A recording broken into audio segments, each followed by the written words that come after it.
Welcome to the Salt Strong Podcast, disrupting fishing entertainment as you know it. Prepare to laugh. Prepare to get to know fishing legends in a whole new and unfiltered way. And on occasion, you might even learn a thing or two about fishing. Here's your host, Joe Simons. Like diamonds. Don't do it. Hey guys, Joe Simons. Like diamonds. I'm talking a little bit quiet because everyone's asleep here in my house. It's early, 4:45 a.m. Couldn't sleep.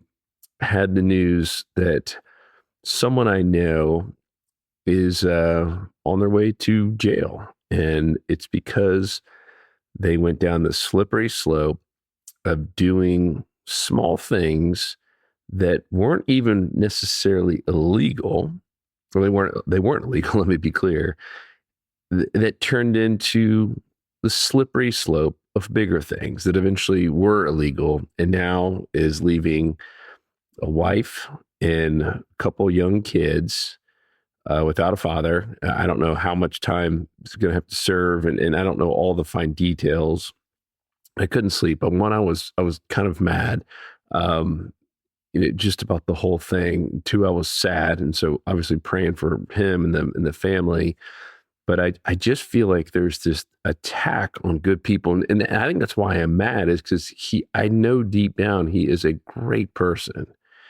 And sadly, I mean, I do believe Satan comes after great people, right? It's easy to go after someone who's already bad, right? Satan's like, oh, I already got that person in my back pocket. But I mean, what he's trying to do, and this has been going on for thousands of years.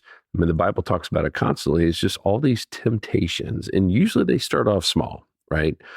It's very rare that you see a great person just get taken out and taken down by bad things or Satan in one bad decision. It's normally starts off with real small stuff. And I feel like we are more tempted than ever, right? I mean, just with all the stuff going on in our society and life, I mean, you can just almost feel there's this tension amongst good and bad.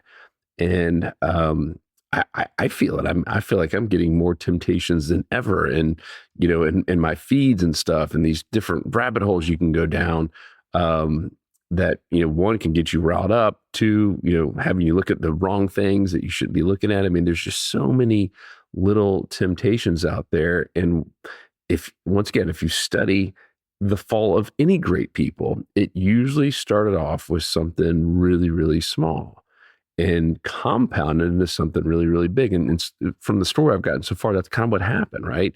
In the beginning, it was just some little small stuff, and that turned into, well, hey, I got away with that, or, that didn't feel so bad or so guilty. Let me try this. And the next thing you know, you're doing illegal stuff, and to the point you're going to jail, like absolutely crazy. And I feel like I've had more friends over really the last 18 months, once again, good people, deep down good people, but have had their marriages get destroyed from, cheating and just doing dumb things. It is just like this vicious attack right now. And so the title of this is Just Don't Do It.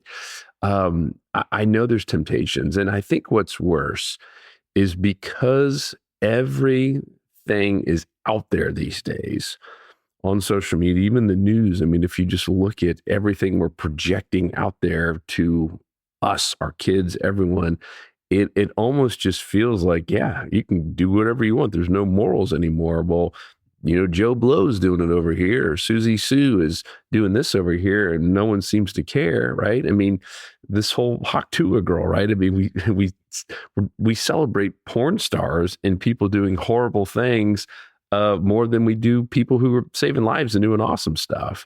I mean, it used to be, back in the at least when I was growing up, the news would highlight, a police officer or someone, a good Samaritan that saved someone's life, and it was all this positive stuff, and they would get rewarded. And now we reward people who talk about absolutely dirty things. And I don't even where all that could go.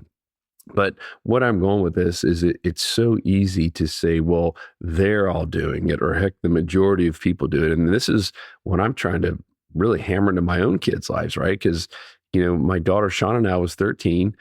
As much as you don't want your kids being on social media and seeing all this stuff, it's inevitable. It will happen, and it is happening. I know. And so it's our job as parents to be there and to teach them and guide them. Say, hey, this is just because you're seeing it out here doesn't mean that's normal. There are rules, there are laws, you need to have a moral compass. You can't just go do whatever the heck you want to do just because you saw so and so get away with this or get applauded for doing something like this. It's just such a slippery slope. And to my point, the sad part is so many people are applauded and rewarded. Even look at celebrities, right? You hear about so-and-so cheating on so-and-so or getting divorced, and half the people in the comments celebrate it. Oh yeah, thank goodness he cheated on her, she cheated on him. He could have done a whole lot better. These people don't even know, right? And we celebrate it in the tabloids. It really, really is sad. But at the end of the day, I do believe it is a good versus evil. I really do believe that it is Satan just going after as many people as he can. And would say the good news for you, if you do feel like you're being attacked, I mean, that means God's got massive plans for you. Satan goes after people that he knows, man, are going to make an impact and are going to hurt his cause, which is evil. And that's how I look at it every time I'm tempted in any which way possible is, oh man, God must have some really, really big plans for me. And Satan wants me to screw this thing up. He wants me to stop doing Unchurched. I mean, even the very first time that we put that out there, I had so many fears and so many little, kind of negative voices in the back of my head saying, oh, don't do it. People are going to make fun of you. And, you're going to lose your business. I mean, all of those things. And people did say that. I remember that very first Unchurched that we did, and we sent it out there. And we had multiple people like that. And that was, by the way, 3 years ago. Multiple people said something to this effect: mark my word, this is going to put you out of business. Mark my word, you will not be around 6 months from now. Your whole thing's falling apart for this. And, here we are 3 years later, bigger and more impactful than ever before. And so I urge you, I pray for you that anytime that you're tempted with that wrong thing, it's never too late. Even if you're already down the slippery slope, it's never too late to get off the slope. That's the great news. And unless you're absolute rock bottom and you're going to jail, like my friend. But anytime before that, like had he just, I think, come clean. Like I said, I don't know all the details. It's not like my best friend or anything, but a close enough acquaintance where I would call him a friend. And once again, a good guy. And I think had he come clean a year ago before he started going way down deep on the slippery slope and just apologize and come clean and got a little help, man, he would be in a whole different place and probably be in a much happier place and less anxiety. I can't even imagine knowing what I know, all of the anxiety, right? Because once you get caught telling a little bit of a lie, you can't really go back. And that stuff just I don't know how you sleep at night. And that's not fun. That's not what God wants us to do in our lives. It's horrible. So anyhow, I know I've went on and on about it. I wanted to do this quick one. Like I said, I woke up, couldn't sleep, just thinking about it and praying over it. And don't do it. Don't go down that slippery slope. And if you're already there in any aspect of your life, you're like, man, what I've been doing is wrong, borderline, not legal, borderline breaking a covenant I had with a friend, spouse, business partner, whatever. It is never too late to come clean to God already knows, obviously, but come clean to whoever you're impacting, get help, get around awesome people. I think that's another really big thing. For instance, if you're having issues with, let's just say it's alcohol and women, and you hang out in bars where there's alcohol and women, it's going to be really tough to ignore that temptation if that's the place you're hanging out all the time. So a lot of it's just the friends you choose as well. That part is in your control as much as we might think, oh no, I'd have to find all new friends. Sometimes that's what it takes. I know a lot of friends that have had to stop drinking, and yeah, they had to get rid of a couple of their bad influence friends. That doesn't mean they had to go find all new friends. The true friends are going to respect you and applaud you and try to lift you up and help you through the time. If it is alcohol or women or whatever it might be, that is the vice. The crappy friends are the ones that are going to give you a hard time and make fun of you. You don't need those people in your life anyways. Those are just bad drinking buddies or bad womanizer buddies or whatever it is. And this goes for men and women. I'm just talking about it from my viewpoint.